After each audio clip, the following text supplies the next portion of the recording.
saudaraku.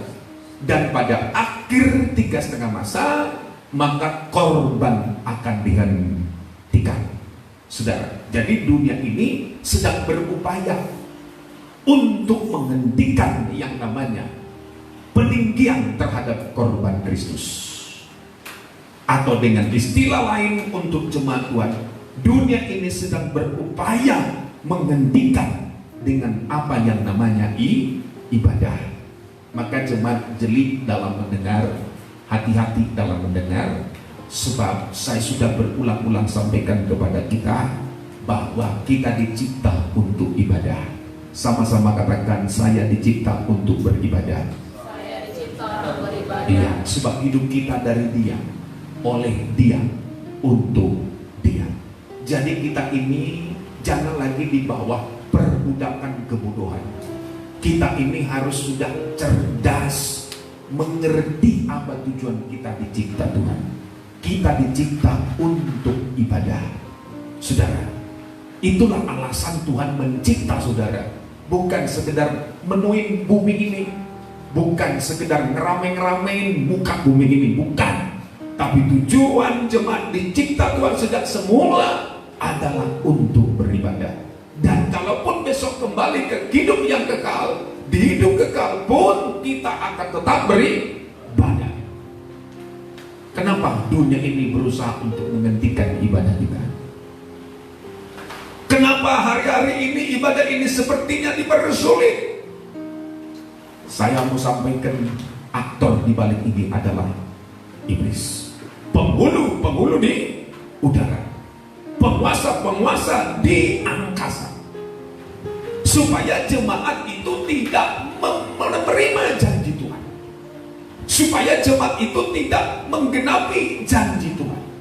Itu dibalik semua ini adalah upaya kegelapan supaya saudara tidak memperoleh janji Tuhan. Karena ibadah dan janji Tuhan itu tidak bisa dipisahkan. Mari 1 Timotius 4 ayatnya yang ke-10, saudara. Ayat 8 saja untuk hemat sedikit waktu. Mari saudara. Jadi jemaat Tuhan, ibadah itu bagi kita adalah harga mati, saudara. Itu adalah habitat anak-anak Tuhan, yaitu ibadah. Maka kalau kita keluar dari habitat kita, keluar dari ibadah, tidak beribadah, maka kita ini mati adanya. Ya, mati secara rohani. Artinya terputus hubungan dengan Tuhan. Ya, maka Tuhan baik diberikan kita arahan, tuntunan, saudara. Sekalipun situasi pandemi, jemaat tidak boleh berhenti beribadah. Ya, saudara harus ada, sekalipun ada yang melaksanakan secara online, tapi dalam hati kita tidak ada niat untuk berhenti beribadah. Sebagaimana lagu kita, ku tak berhenti, ku kan memujimu, takkan ku berhenti menyembahmu. Tidak ada ceritanya ibadah itu berhenti, saudara. Walaupun Fir'aun dunia ini mencoba untuk menghentikannya. Maka jemaat tangkap pesan Tuhan di awal khotbah ini. Kenapa kamu harus beribadah, saudara? Supaya janji Tuhan digenapi dalam hidup saudara, supaya janji Tuhan dinyatakan dalam hidup keluarga saudara. Iblis itu licik, berupaya menjauhkan jemaat dari ibadah dengan tujuan supaya saudara menjadi orang Kristen tapi tidak mengalami janji Tuhan. Ayat 8, latihan badani terbatas gunanya. Ya, dimulai dengan penjelasan segala yang bersifat badani, seluruh aktivitas jasmania. Maka surat Timotius berkata terbatas gunanya.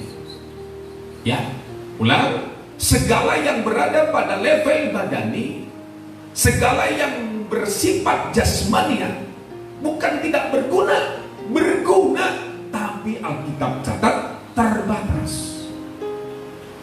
Seluruh aktivitas badani itu terbatas. Seluruh latihan badani itu punya limit, saudara.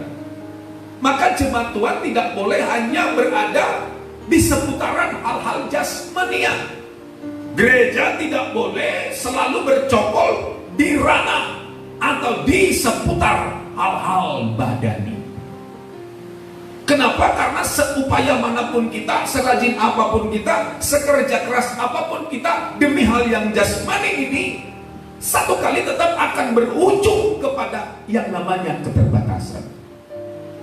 Saudara mau latihan terus mencari duit, latihan untuk bekerja, latihan untuk olahraga, latihan untuk jaga fisik, latihan jaga vitamin, latihan istirahat dan segala macam, bukan tak berguna, berguna, tapi tetap akan berujung kepada apa yang namanya terbatas.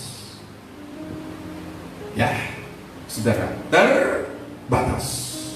Jaga kesehatan itu bagus. Ya, makan multivitamin itu bagus. Saudara, istirahat yang cukup itu bagus. Tapi Tuhan sampaikan kepadamu, itu ada limitnya. Ya, itu ada limitnya. Maka jemaat jangan percayakan hidupmu kepada hal-hal yang lagi ria. Sehatnya saya istirahat 8 jam sehari, makan buah-buah dan makan teratur. Puji Tuhan, saudara. Ya, tapi jangan taruh kepercayaanmu kepada latihan-latihan jasmani itu. Amin, jemaat Tuhan. Jangan bersandar kepada semua keteraturan lahiriahmu itu, saudara. Maka untuk jemaat lebih mengerti ke level yang lebih lagi, ada sesuatu yang lebih, yang unlimited, yang tidak terbatas. Apa itu? Ibadah. Ya, ulang. Tetapi ibadah itu berguna dalam segala. Perhatikan, ibadah itu berguna dalam semua skop. Ini yang kadang dikaburkan iblis dalam hati orang Kristen, supaya menjadikan hal-hal yang jasmani menjadi fokus utama. Maka dia akan ketemu dengan namanya keterbatasan. Tetapi ketika kita sudah diberi Tuhan pengertian bahwa ibadah itu berguna dalam segala hal, artinya saudara tuh, segala hal itu penentunya ibadah. Segala hal itu yang menetapkannya ibadah, saudara. Nah, banyak orang pengen sehat, tapi ibadah dilupakan. Banyak orang ingin diberkati, tapi ibadah di nomor 2. Itu suatu kekeliruan terbesar yang pernah ada, saudara.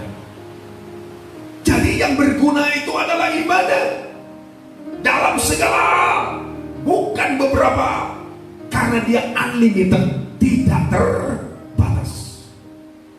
Ya, makanya jemaat kalau mau terjamin kesehatanmu, kuncinya adalah utamakan ibadah. Supaya kau terlindungi di masa sukar, kuncinya adalah beribadah. Supaya kau tidak hangus dan terbakar dalam api pencobaan, kuncinya adalah beribadah. Supaya kau diampuni, kuncinya adalah ibadah. Supaya kau dibela, kuncinya adalah ibadah. Ibadah yang berkenan, yaitu ada persembahan, mempersembahkan tubuh. Itulah ibadah yang sejati. Itulah ibadah yang diterima oleh Tuhan. Dalam Roma pasal 12 dikatakan, sebab ibadah sejati itu adalah dengan mempersembahkan tubuh. Jadi kalau cuma nggak bawa tubuhnya, nggak mempersembahkan tubuhnya, itu namanya bukan ibadah sejati. Ibadah iya, tapi belum sejati. Bisa mengerti jemaat Tuhan? Ibadah itu berguna dalam segala hal. Jangan lagi kita pada zaman kebodohan. Kalau jemaat ingin dibela Tuhan di masa pandemi ini, nomor 1 adalah ibadah. anak muda mau memiliki masa depan di masa yang buram ini, kuncinya adalah ibadah. Saudara, supaya lolos dari apa yang disebutkan sampar ini, kuncinya adalah ibadah. Dan saya mau sampaikan bahwa jangkauan ibadah itu bukan hanya di bumi ini doang, tapi sampai di kehidupan yang akan datang. The power of service, the power of worship, kekuatan ibadah, kekuatan pelayanan. Perhatikan saudara, ya, berguna dalam segala hal. Teruskan, karena mengandung janji. Bisa mengerti saudara? Tidak ada kegiatan yang mengandung janji yang bersifat kekal selain daripada ibadah. Maka jemaat, kalau mau dibela Tuhan hidupmu, utamakan ibadah. Haleluya. Karena janji itu hanya bagi orang-orang yang beribadah. Janji itu hanya bagi setiap kita yang mengutamakan ibadah. Dan Tuhan memberikan kita janji itu dalam dua kehidupan, di hidup ini maupun untuk hidup yang akan datang. Jadi bagi kita ibadah itu adalah harga mati.